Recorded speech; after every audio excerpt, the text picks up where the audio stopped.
And give me 1 sec to figure this all out as per usual. But I just want to connect because this one's going to be a doozy, so I want to make sure I have enough time to do everything. And here it is. Okay. And I want to reveal comments and reactions, please. All right, turn it around. Turn it around. Okay, we're going to work with this. That's fine. And we're still at 8:29, so give it a minute. Good morning, everyone. I'm just kind of letting people, there we go. That's the way I like to see it. I'm just giving everyone a moment to kind of get on here as well. And once we hit, which we have hit 8:30. So we're going to go ahead and just get started. Good morning, everyone. My name is Jolene. I am a certified songbird feeding specialist, and since it's October and spooky season, we're once again taking a break from songbirds and talking about something that sometimes makes people really nervous. Snakes have a bad reputation in general, whether that's firsthand experience or just how you were taught to be afraid of snakes. So honestly, education is some of the best ways to get over fears and phobias and understanding a little bit more about them. So whether you enjoy snakes today and just wanted to learn more about them, or you're really cautious of snakes and figure it can't hurt to know more, we're going to be talking about all that stuff today. If you have any questions, definitely feel free to leave a comment. I'll do my best to answer them. If it's something I'm not sure of, I will research and get back to you with the correct answer as well too. So with that, we're going to go ahead and just jump right into it. So snakes are reptiles. They're in the order Squamata, which basically means scaled reptile, so they're closely related to a lot of other lizards as well. There are 3,400 snake species worldwide, about 150 in North America, 37 in North Carolina, and about 6 venomous species in the state as well too. They are found on all continents except Antarctica. So they cover a wide variety of habitats, forests, grasslands, wetlands, honestly, you name it, they're probably there. So you've got a lot of different varieties of habitat they're in. And they do range in size as well, too. So the smallest snake in the world is the Barbados thread snake, which is only 4 inches long, while the largest pound for pound is the green anaconda at 550 pounds and anywhere from 20 to 30 feet long. So I find that pretty impressive, the different sizes they come in as well. Their lifespan does range. Reptiles usually have a longer lifespan, but of course, depending on habitat and predators, it can remain anywhere from 2 to 8 years or 15 to 30 as well, depending on species. Usually when you see something slithering in the grass, you know it's a snake. It's pretty straightforward. But it is important to know, like I mentioned, we have 37 species here, that you can identify each individual species just by looking at a few things. The shape of the body overall is really important. Is the head triangular? Is it more oval? Is it more kind of like an arrowhead shape, kind of like the corn snake over here? The body shape is also important in regards to, does it stay the same uniform size throughout the length of the body of the snake, or does it kind of widen in the middle before tapering back down? Patterns and colors are really important. Some snakes are brighter, some are darker, some have splotches, some have stripes. They have different patterns on their back versus their belly as well, so you can see those things too. So knowing a little bit more about those will also help you identify your snakes as well. Now, all of these are non-venomous snakes that we have here in the state, so I have added a slide with some of the venomous snakes found here. Before I jump into it, I do want to point out the coral snake technically does have sightings in North Carolina, but they're all kind of southeast coastal, and they're very rare. So technically they're here, but not really. So we could say we have 5 species of venomous snakes in that point. Then you've got 3 species of rattlesnakes. You've got the diamondback, the timber, and the pygmy rattlesnake, which is not pictured here. They don't usually prefer the habitat of our general area. They're going to be a little bit more out east and in certain habitats of like longleaf pines and things like that. Cottonmouths prefer marshy wetland habitats, while copperheads kind of go pretty much everywhere, and we will discuss them a little bit more much later on. But the one thing I do want to point out, for most of these guys, that body shape thing is a big distinguishing factor. Sometimes it can be hard to find the triangular head, because some snakes do try and mimic that to make them look intimidating, but you will notice all of these snakes kind of have a much smaller neck in comparison to their head. They have a larger middle body, and then it tapers back down to be very small. So if we consider that first slide again, all of these guys are pretty standard noodles. They don't really like change in body width unless they've eaten something, while these guys do. So keep that in mind. If you ever see a snake that kind of has a girthier body in that middle, just be a little aware.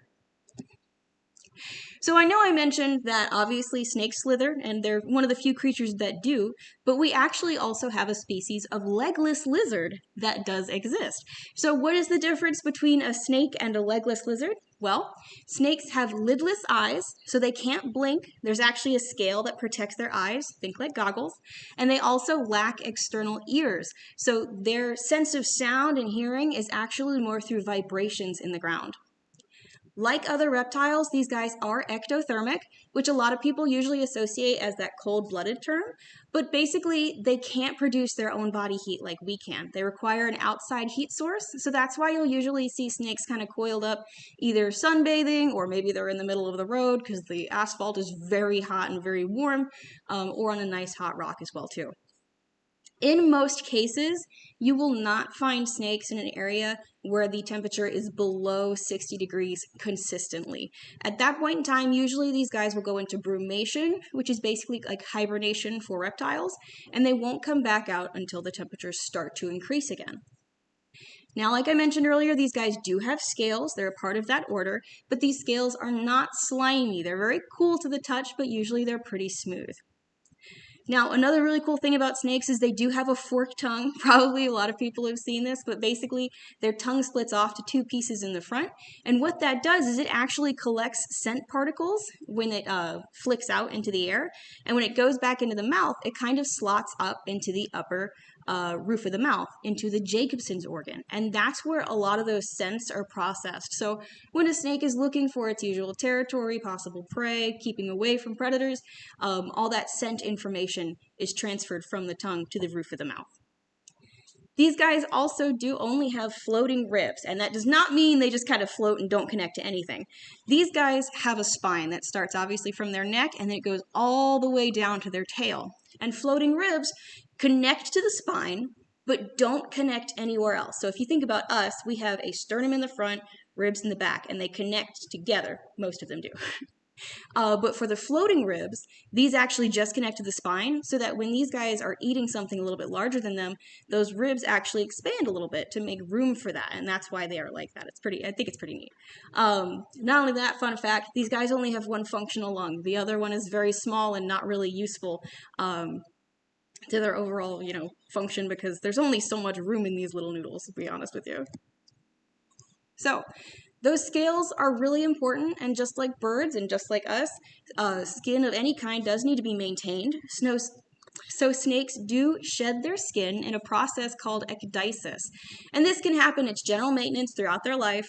If there's a major injury, sometimes they'll shed more frequently. But basically, it's the removal of the outer layer of skin. During this process, snakes are very inactive. And what actually happens and how this process works is that you've got your old skin and you've got the new skin. And what happens is there's actually a fluid buildup, think of like plasma, that basically pushes that old skin a little bit farther out so it can stretch, right? So when that fluid is in there, snakes actually go into a state that a lot of people call is blue.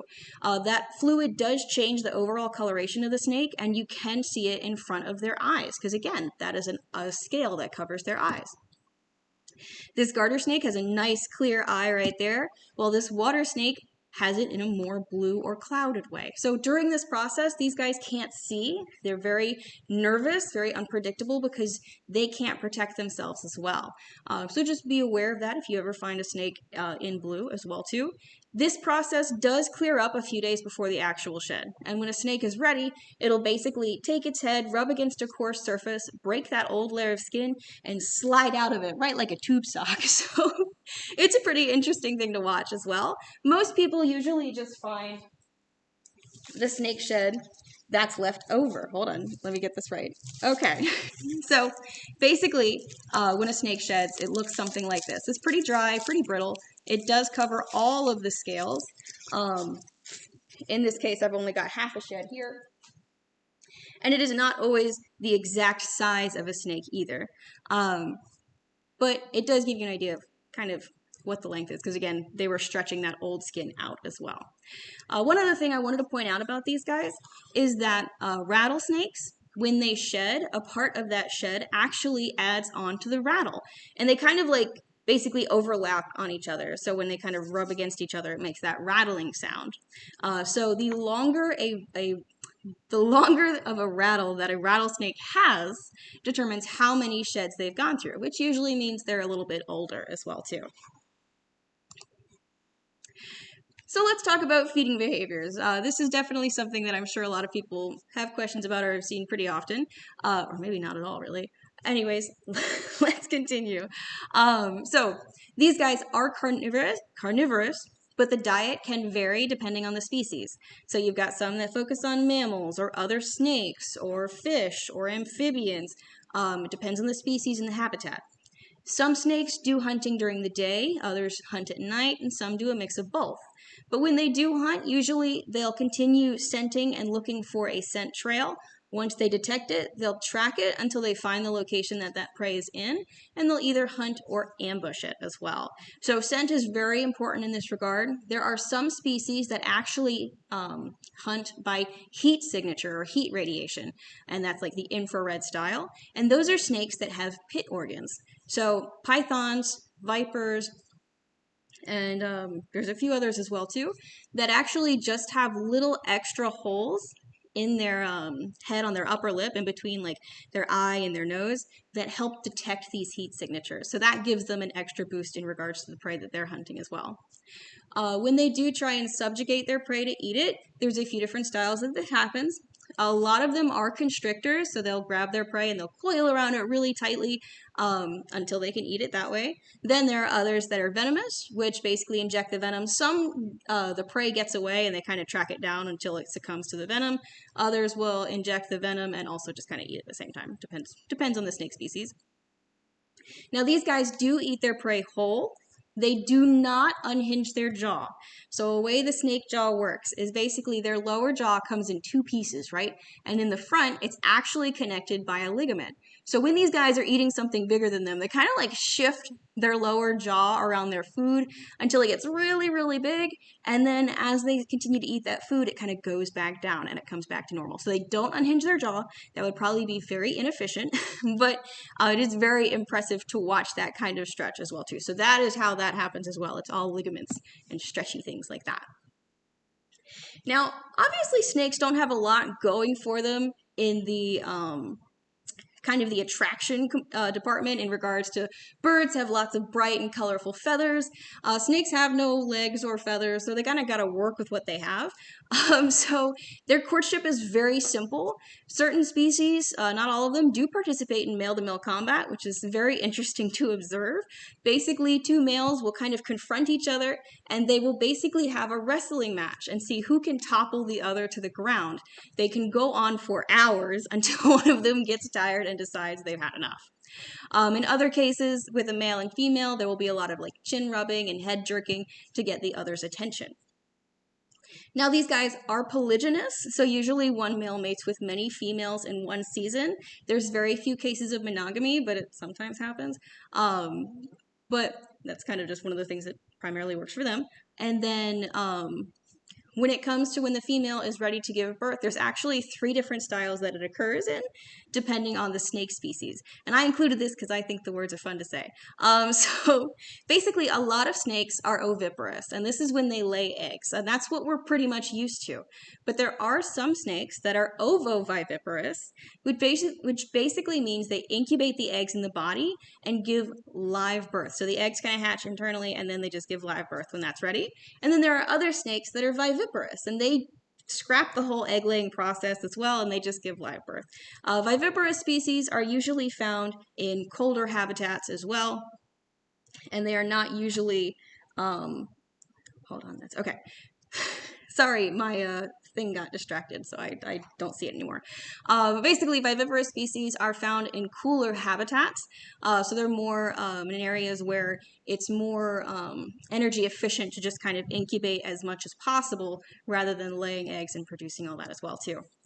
Very few species actually guard their young once they hatch. Usually when they lay the eggs or give birth, they're like, see ya, I know you can do it. And the young are precocial, so that means basically when they hatch, they're ready to go and do their own thing as well too. So snakes are extremely beneficial for the environment. They help reduce rodent populations by a lot.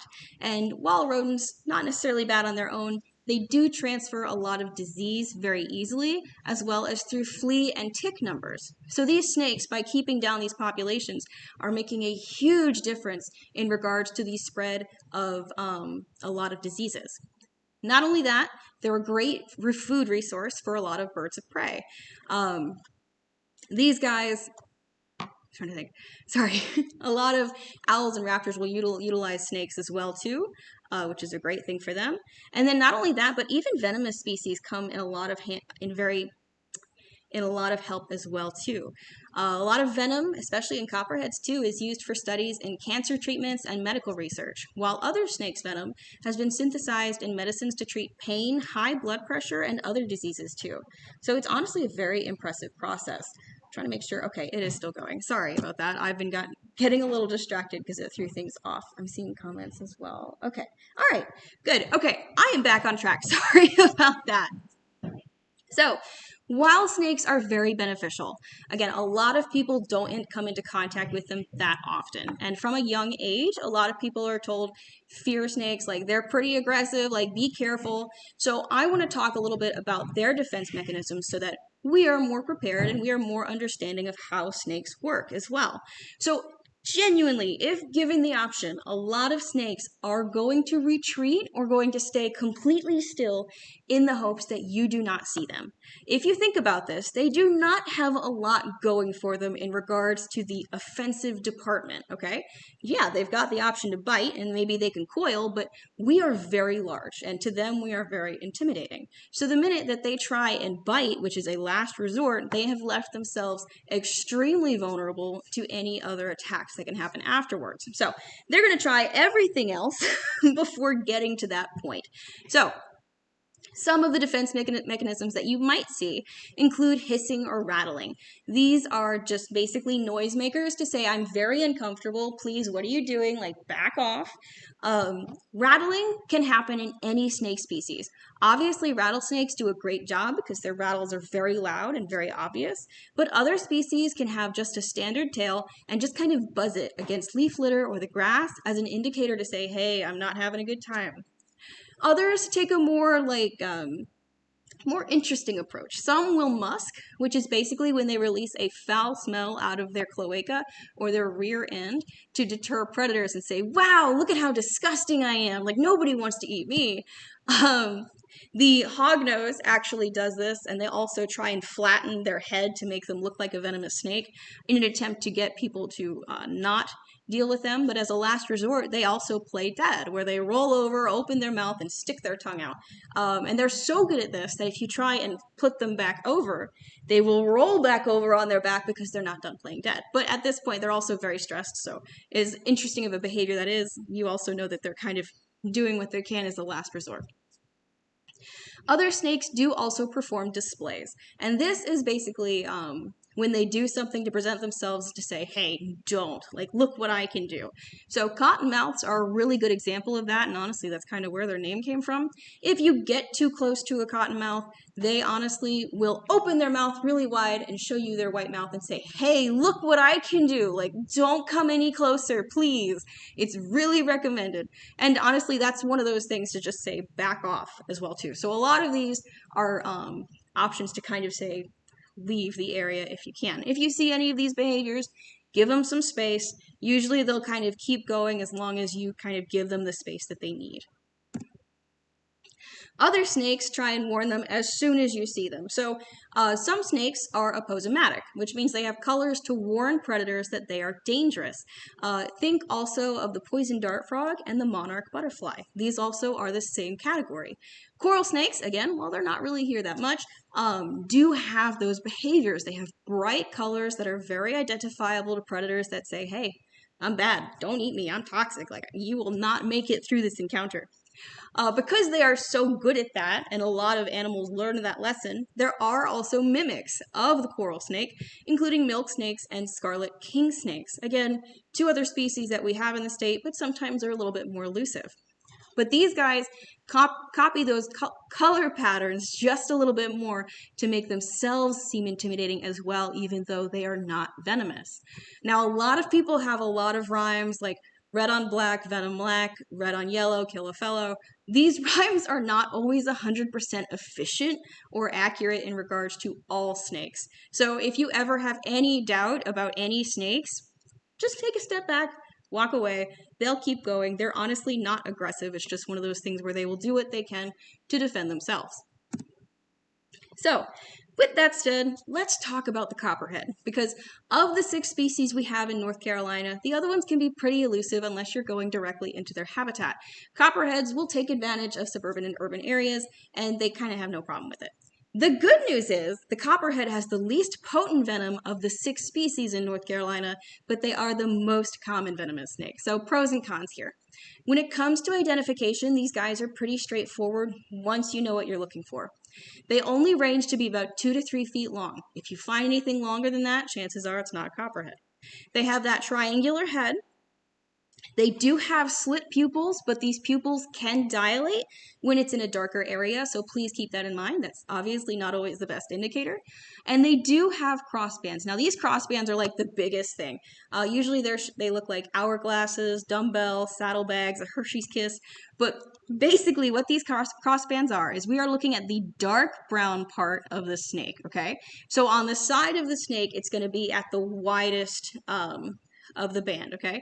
As you go towards the spine, that's when the design starts to thin, and then it widens back out on the other side. So this crossband is only going to be that dark brown color. It's not going to be that light brown color, just the dark brown. I think people have also said it looks kind of like a Hershey's Kiss. So if you see a snake with a Hershey's Kiss pattern, probably want to stay a little bit farther back. Not only that, but they do have black and white bands underneath their belly as well too. So if you see the snake roll over, because sometimes that stuff happens, keep an eye for these black and white belly bands as well. Now, copperheads are actually some that give live birth, so they're ovoviviparous, they have the eggs, and then they just kind of give live birth afterwards. They're usually very active in late summer or early autumn and range anywhere from 5 to 20 young, but there's usually 8 on average. The young look exactly the same as the adults, except their tail is bright neon yellow green highlighter color, so you can tell very quickly what you're kind of dealing with. Cottonmouths also have the same thing. So basically, if you see a snake with a bright neon tail specifically, take a step back. Not always recommended. So what's really cool about these yellow tails is that they're actually for caudal luring, or basically to attract insects, because the snakes are young, they're not going to be eating much prey larger than insects. So that's an interesting behavior as well for them. So copperheads are usually very diurnal in early summer, but as the days get more hot and humid, they'll be a little bit more nocturnal. Most bites occur when people attempt to grab or kill the snake. I can vouch for this. My family had 17 copperheads in the yard in one summer. We had 4 dogs kind of walking around barking at them. One actually tripped over one of them. We were able to remove all of those snakes from the premises. There were no bites whatsoever. They weren't happy about it, but there were no bites. We took the proper precautions, and they were honestly more scared of us than we were of them. If these guys do bite, or the venom that they have is hemotoxic. So basically that means there's a lot of tissue damage in the immediate bite area. Okay, most bites, or at least a lot of the bites, 25%, are dry bites. This is a warning bite. There's no venom. If there is venom, the the reactions can range from mild to severe, and sometimes they're more there's stronger reactions in children, the elderly, and the immunocompromised, okay? The good news about copperhead venom, it is not life-threatening, but it does hurt. So it can require medical assistance. In the event that you or your pet have gotten bit by a copperhead, please contact poison control. They will be able to get you more information than going to the hospital. Most of the time, you can kind of just observe the bite, and kind of keep an eye on it, take medication as needed, and it does go away on its own, and it does heal on its own. In very few cases is the anti-venom needed, and that's good because it's also very expensive. But in this case, just know that if you do get bit by a copperhead, it's not a life sentence and it's not life-threatening, but you do want to get it looked at. So, let's say you are or aren't a fan of snakes. Or actually, in this case, you're not a fan of snakes. You don't want them in the yard, you don't want them in the house. Let's talk about what I don't want you to do or do not recommend, okay? First off, if you see anything that sells itself as a snake repellent, chances are it doesn't work. There's a wives' tale that mothballs are effective. That is a big no. Mothballs do not keep snakes out of an area. If anything, they are incredibly toxic, where children, pets, and other wildlife that we do enjoy can very easily pick them up, ingest them, anything like that as well. Plus, if you have too many too close to the house, there's a lot of toxic fumes that can happen that can hurt the residents of the house as well too. So mothballs do not work. Snakes will just kind of go right by them. If you do have a hen house and you are trying to facilitate egg laying by having golf balls in there, which is something that some people do, please keep in mind that snakes, if you have some visiting your hen house, in which case you want to kind of seal up those entrances if that is at all feasible, they will eat the golf balls because it smells like the chickens. So if you're using those golf balls, please secure them to the nest by screwing them down or gluing them down tightly so that these snakes can't run off with them, because they will ingest them and they will not be able to pass it, and that can be a life sentence for them as well. Glue traps are bad for pretty much anybody. They don't work in any sense, or they do work too well in the sense that hold on, I got a question. I'll answer that in a second as well. The glue traps are not great because they can capture birds, reptiles, small mammals, things that we like and things that we don't like. And it's a very cruel fate to either have them on there or try and remove them as well. So they're not recommended. Okay, so I got a question from Michael. Is it true that younger snakes' venom is more toxic than adults? That is not true. That is false. The venom is the same strength as the adults are, so that is not a problem. You do want to think about that the young are much smaller. They have less kind of defenses in that sense. So they will strike because there's more riding on the line, but they do not have a more toxic venom. It is going to be about the same there. So hopefully that answers the question there as well too. Bird or mesh netting is not recommended, and that's a great question as well. Thank you. The mesh netting is not recommended because this gets so many snakes a year. The way the netting works is it gets, the snakes go through it and it's so tight around the scales. Sometimes it can get underneath the scales as the snake is trying to escape and cause a lot of damage. Thankfully, the Carolina Waterfowl Rescue has this snake and they're going to do what they can to help rehabilitate it back to health. Even if in this one it is a copperhead, there's also plenty of other non-venomous snakes that meet the same fate and sometimes don't get out. So definitely, if you want to use some kind of netting, do a stiffer metal wire, something that's small, something that things can't fit through and get stuck like this, because they get tangled and it is such a mess to get them out of it. Lastly, maybe you are a fan of snakes and you really love them and you want to have a pet. Please do not take in wildlife and make them your pets. A lot of these snakes sometimes have internal or external parasites that can be passed from you or any other animals in the house. It is very stressful to them because it is a very different environment, and they do not always see the things that we offer them as food. So it's very unhelpful for them, an unhappy place for them. If you do want a snake, please go to a captive breeder that already has a snake made to be a pet. And it's much easier to get them used to people as well too. So please go that route. And if you have gotten that route and you do have a snake and you don't want it anymore, please do not dump them into the wild. That is how we got invasive snake species in Florida. Usually dumping exotic pets does not bode well for them. I have a California king snake. I know that if I somehow released her into the wild, she would not be able to hunt because she is just not that bright, and that's okay.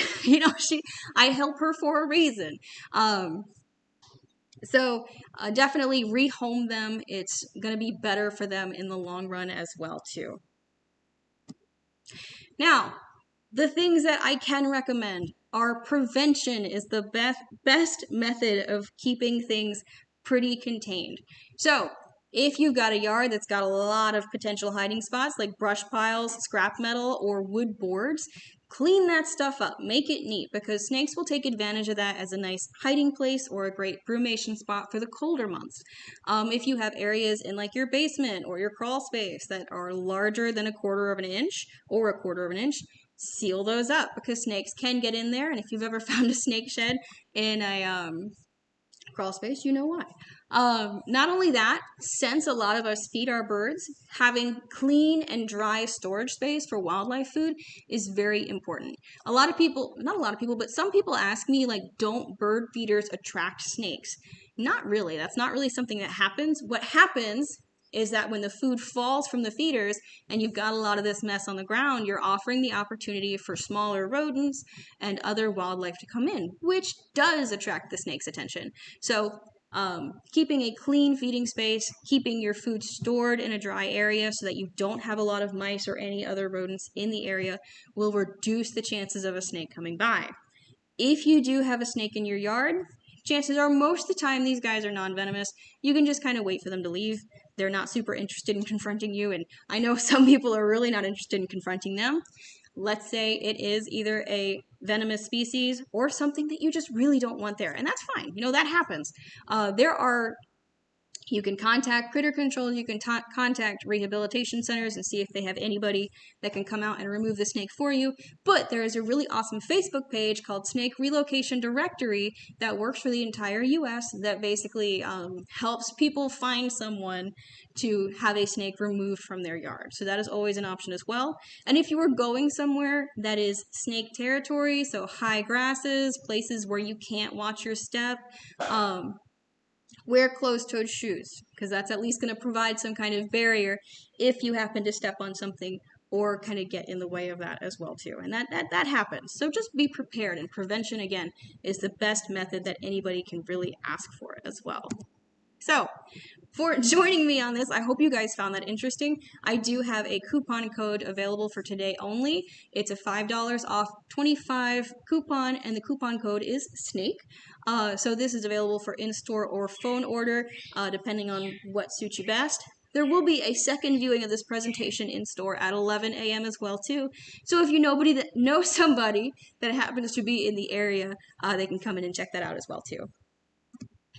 These again are my resources. I once again want to thank Carolina Waterfowl Rescue for letting me borrow some of their photos as well for this.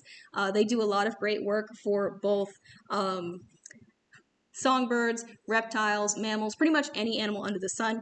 So they can always use donations or volunteer work as well if any of that interests you. A lot of the other photos and everything were taken from Flickr, Wikicommons, U.S. Fish and Wildlife, Forest Service, National Parks as well too. Okay, so if you happen to come to the 11 o'clock presentation, I may or may not have the option. I have brought my California king snake in. If you're interested, you can see her. If not, she will stay in the back. But she will be here today if anybody would like to see a snake and see what that's like. So she'll be here for like the morning, probably.